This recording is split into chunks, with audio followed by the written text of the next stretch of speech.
News first channel ಹಾಗೂ ಡಿಜಿಟಲ್ನಲ್ಲಿ ಜಾಹೀರಾತು ನೀಡಲು ಈ ನಂಬರ್ಗೆ ಸಂಪರ್ಕಿಸಿ. ವಾರದೊಳಗೆ ಎರಡೆರಡು ವಿವಾದವನ್ನ ಮೈ ಮೇಲೆ ಎಳೆದುಕೊಂಡಿದ್ದಾರೆ ರಾಜ್ಯದ ಉಪಮುಖ್ಯಮಂತ್ರಿ ಡಿ.ಕೆ. ಶಿವಕುಮಾರ್. ಆರ್ಎಸ್ಎಸ್ ಪ್ರಾರ್ಥನೆ ಗೀತೆ, ಚಾಮುಂಡಿ ಬೆಟ್ಟದ ಬಗ್ಗೆ ಹೇಳಿಕೆ, ಎರಡೆರಡು ವಿವಾದಗಳನ್ನ ಮೈ ಮೇಲೆ ಎಳೆದುಕೊಂಡು ಪಕ್ಷಕ್ಕೂ ಡ್ಯಾಮೇಜ್ ಮಾಡಿದ್ದಾರೆ ಡಿಸಿಎಂ, ಹಾಲಿ ಕೆಪಿಸಿಸಿ ಅಧ್ಯಕ್ಷರು ಅವರೇ.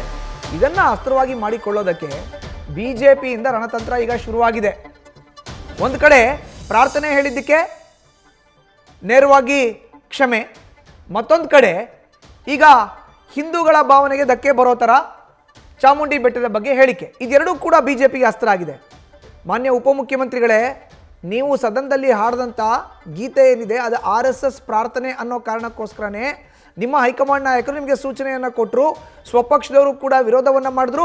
ಕಾಂಗ್ರೆಸ್ ಪಕ್ಷಕ್ಕೆ ಮುಜುಗರ ಆಯಿತು ಅನ್ನೋ ಕಾರಣಕ್ಕೋಸ್ಕರನೇ ನೀವು ಕ್ಷಮೆ ಕೇಳಿದ್ದೀರಿ ಅನ್ನೋ ವಿಚಾರವನ್ನು ಮುಂದಿಟ್ಕೊಂಡು ಅಸ್ತ್ರ ಮಾಡಿಕೊಂಡ್ರೆ, ಮತ್ತೊಂದು ಕಡೆ ಚಾಮುಂಡಿ ಬೆಟ್ಟ ಹಿಂದೂ ಆಸ್ತಿ ಅಲ್ಲ ಅಂತ ಕೊಟ್ಟರು ಅಂತ ಹೇಳಿಕೆಯನ್ನು ಕೂಡ ನೇರವಾಗಿ ಈಗ ಅಸ್ತ್ರ ಮಾಡ್ಕೊಳ್ತಾ ಇದ್ದಾರೆ. ಹೆಚ್ಚಿನ ಮಾಹಿತಿ ನೀಡ್ತಾರೆ ನಮ್ಮ ಪ್ರತಿನಿಧಿ ಹರೀಶ್, ದೂರವಾಣಿ ಸಂಪರ್ಕಕ್ಕೆ ಸಿಕ್ಕಿದ್ದಾರೆ. ಹರೀಶ್, ವಾರದೊಳಗೆ ಎರಡು ವಿವಾದ, ಒಂದು ಪ್ರಾರ್ಥನಾ ಗೀತೆಗೆ ಕ್ಷಮೆ, ಮತ್ತೊಂದು ಕಡೆ ಚಾಮುಂಡಿ ಬೆಟ್ಟ ಹಿಂದೂ ಆಸ್ತಿ ಅಲ್ಲ ಅನ್ನೋದು ಬಿಜೆಪಿಗೆ ಈಗ ಅಸ್ತ್ರ. ಬಹಳ ಮುಖ್ಯವಾಗಿ ಬಿಜೆಪಿ ಈಗ ಪ್ರಬಲವಾಗಿ ಡಿ.ಕೆ. ಶಿ ವಿರುದ್ಧ ಅಸ್ತ್ರವನ್ನಾಗಿ ಬಳಸ್ಕೊಂಡಿದೆ. ಸೊ ಡಿ.ಕೆ. ಶಿವಕುಮಾರ್ ಸದನದೊಳಗಡೆ RSS ಗೀತೆಗೆ ಸಂಬಂಧಪಟ್ಟಂಗೆ ಹೇಳಿಕೆಯನ್ನು ಕೊಟ್ಟಿದ್ರು. ಅದರ ಪ್ರಬಲ ಅಸ್ತ್ರವನ್ನಾಗಿ ಬಿಜೆಪಿ ಬಳಸ್ಕೊಂಡಿತ್ತು. ಸೊ ಅದು ಸಹಜವಾಗಿ ಡಿ.ಕೆ. ಶಿವಕುಮಾರ್ ಕ್ಷಮೆ ಕೇಳುವ ಮಟ್ಟಕ್ಕೆ ಕೂಡ ಅದು ಹೋಗಿತ್ತು. ಖುದ್ದು ಬಿ.ಕೆ. ಹರಿಪ್ರಸಾದ್ ಅವರು ರಾಜ್ಯ ಒಂದು ಕ್ಷಮೆಯನ್ನ ಕೇಳಬೇಕು ಅನ್ನುವಂತ ಆಗ್ರಹವನ್ನು ಮಾಡಿದ್ರು.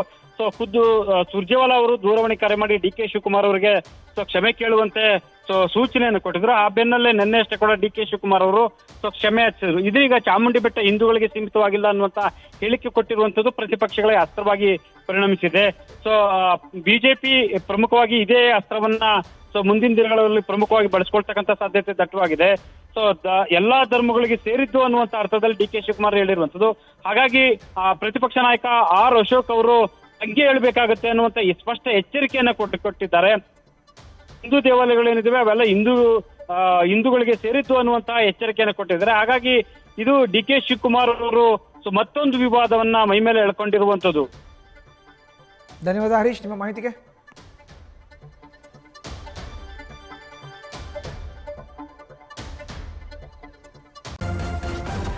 ನ್ಯೂಸ್ ಫಸ್ಟ್ ನಿರ್ಭೀತಿಯಿಂದ ನಿಮ್ಮ ಪರವಾಗಿ.